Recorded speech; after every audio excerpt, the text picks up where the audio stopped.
Number 1 friends, நீங்க இப்போ 10 mark क्वेश्चनக்கான answer பண்ண போறீங்கன்னு வச்சுக்கலாம். அப்போ இதை நீங்க ரெண்டு விதமா எழுதலாம். ஒன்னு பாயிண்டா போட்டு எழுதலாம், இல்லாட்டி பேராகிராஃப் ஃபார்மேட்ல எழுதலாம். இந்த ரெண்டுத்துல எதுக்கு டீச்சர் ஃபுல் மார்க் கொடுப்பாங்கன்னு உங்களுக்கு தெரியுமா?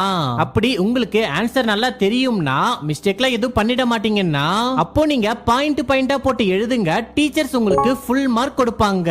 ஏன்னா இப்படி பாயிண்டா எழுதும்போது பேப்பர் கரெக்ஷன் பண்ற டீச்சர்ஸ்க்கு நீங்க பேப்பர்ல தப்பு இல்லாம எழுதிருக்கீங்கன்னு தெரிஞ்சுக்க அதிக டைம் எடுத்துக்காது. பார்க்கவே சிம்பிள் விசிபிளா தெரியும். சோ உங்களுக்கு டக்குன்னு ஃபுல் மார்க் கொடுத்துடுவாங்க.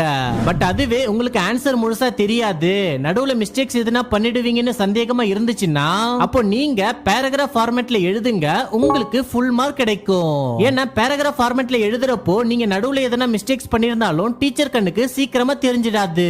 அண்ட் உங்கள மாதிரி ஆயிரக்கணக்கான ஸ்டூடெண்ட்ஸோட பேப்பரை கரெக்ஷன் பண்ற வேலை உங்களுக்கு இருக்கிறதால வேகமா பேப்பர் கரெக்ஷன் பண்றப்போ நீங்க